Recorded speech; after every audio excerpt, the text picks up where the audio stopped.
Au nom du Père, du Fils et du Saint-Esprit. Amen. Amen. Aujourd'hui, nous fêtons le dimanche de Zachée. Le dimanche de Zachée, c'est le premier dimanche qui précède l'entrée dans ce que l'Église appelle le triote, c'est-à-dire les 3 dimanches qui nous commencent à nous préparer l'entrée dans le grand carême,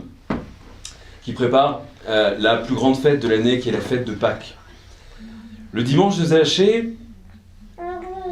disent les saints-pères, est là pour justement nous appeler à la même démarche qui est celle de Zachée. Cette démarche justement, malgré notre petitesse, de tout faire pour voir le Christ, pour rencontrer le Christ et ainsi pour recevoir le Christ. Saint Jean de Shanghai nous disait que nous avons tellement l'habitude, en entendant l'évangile, que, à cause de la parabole du pharisien et du publicain, nous avons tellement l'habitude, justement, d'avoir retiré de cette parabole que, finalement, c'était le publicain qui avait été justifié et le pharisien condamné par son orgueil, le publicain, justement, couronné par son humilité, et le pharisien, justement, condamné pour son mépris des autres. Nous avons tellement l'habitude d'entendre cela, et d'entendre justement aussi le Seigneur fustiger les scribes et les pharisiens hypocrites, que nous oublions, dit Saint Jean de Shanghai, à quel point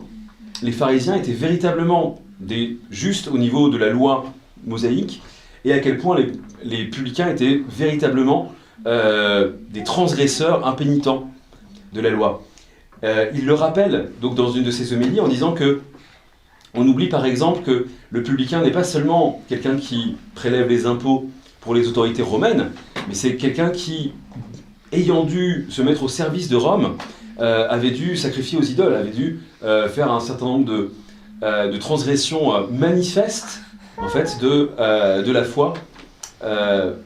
d'Abraham, d'Isaac et de Jacob. Il avait dû faire des sacrifices aux idoles païennes pour pouvoir être ce fonctionnaire de l'État romain qu'il était devenu. D'un point de vue symbolique, bien sûr que les Juifs de cette époque considéraient cette occupation romaine comme quelque chose d'absolument insupportable, mais en même temps comme un châtiment. Et donc le paiement de l'impôt était vraiment le symbole de cet assujettissement, de cette sujétion du peuple hébreu à l'Empire romain. Ainsi, Zachée était véritablement, en tant que non seulement publicain, mais chef des publicains, c'était un personnage qui était à la fois éminent socialement et véritablement détesté, considéré vraiment comme un collaborateur des autorités d'occupation et aussi comme un traître à sa foi en réalité, puisqu'il aurait accepté l'idolâtrie. Et bien c'est ce Zachée-là justement auquel on va retrouver complètement changé, complètement bouleversé lorsqu'il entend parler du Christ, lorsqu'il entend parler du Messie. Eh bien, sans aucune considération pour justement son statut social, pour le fait que ce sera difficile justement pour lui ensuite de continuer à mener le même train de vie, etc. Eh bien, il s'adresse au Seigneur, il monte sur le sycomore qui, d'après les Pères, symbolise la prière. C'est dans la prière que l'on peut voir et rencontrer le Christ. Et le Christ, justement, lui dit « Aujourd'hui, je vais venir chez toi ». Ce qui est intéressant que dans cet évangile qu'on a relu, c'est que le Seigneur, à la fin, dit que son salut a touché toute la maison de Zachée. Et ça, c'est quelque chose qui est très important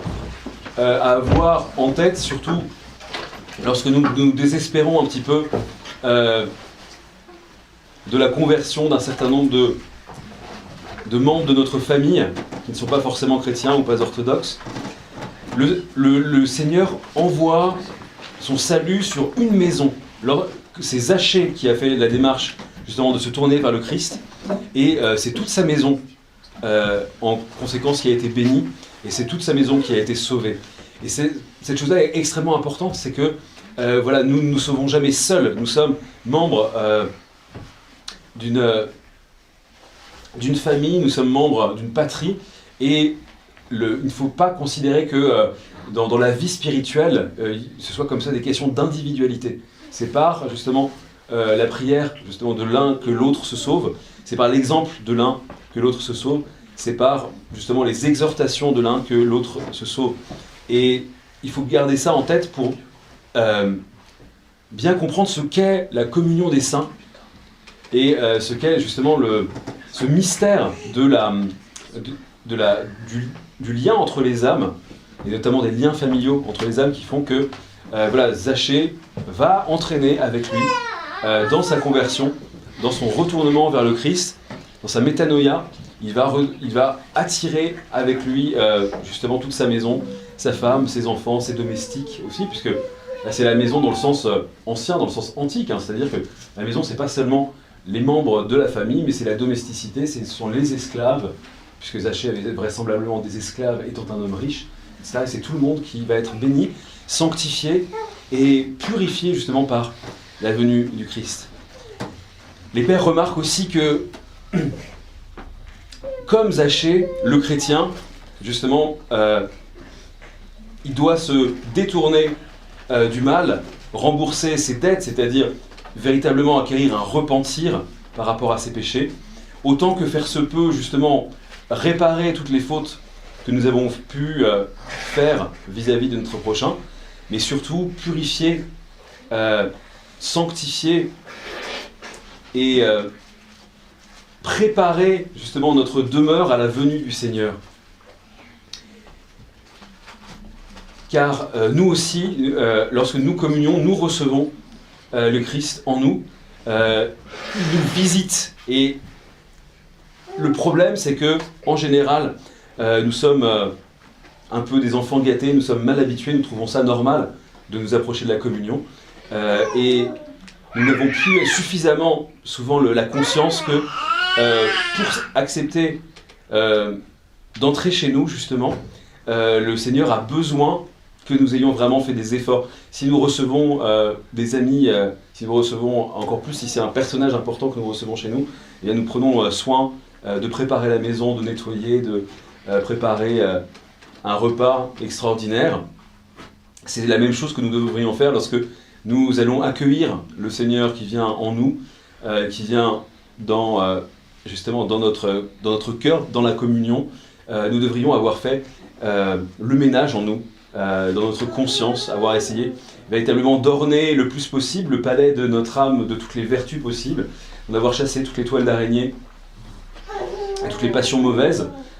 qui nous salissent et nous défigurent afin de recevoir le Christ. C'est la raison pour laquelle l'Église orthodoxe prescrit justement, conseille en tout cas, la meilleure préparation possible justement avant la communion, avec des prières spécifiques, mais surtout ce qui est le plus important, c'est un état d'esprit qui est celui véritablement de Zachée, justement, qui, se sachant petit, se sachant faible, se sachant pécheur, au départ n'exige absolument rien du Seigneur, veut juste le voir passer. Et finalement, en étant modeste, en étant humble dans ce qu'il désire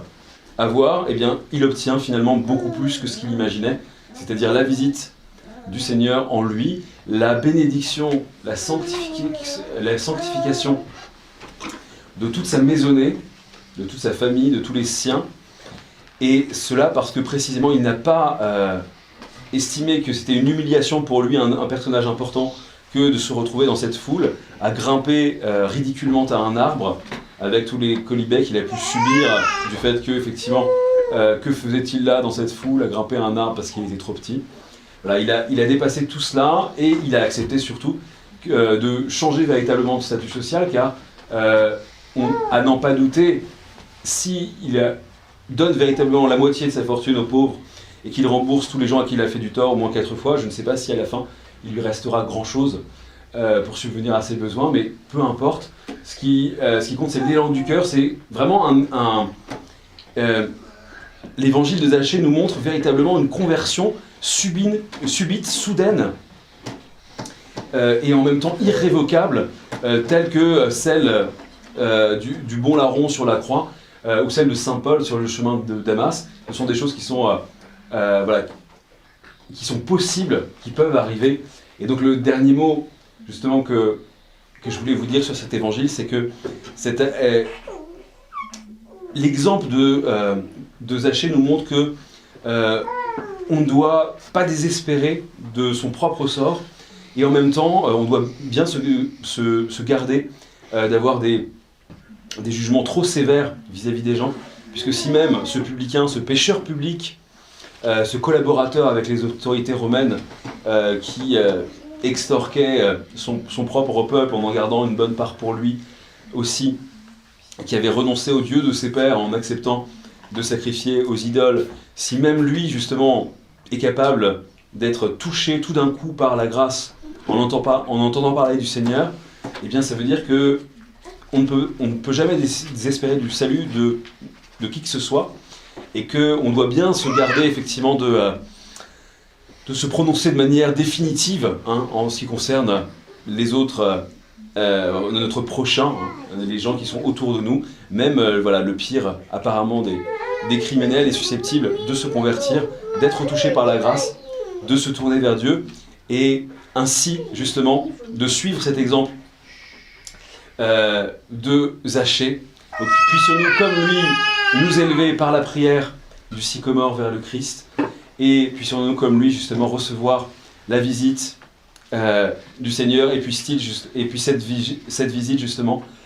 durer dans l'éternité dans son royaume, au nom du Père, du Fils et du Saint-Esprit. Amen.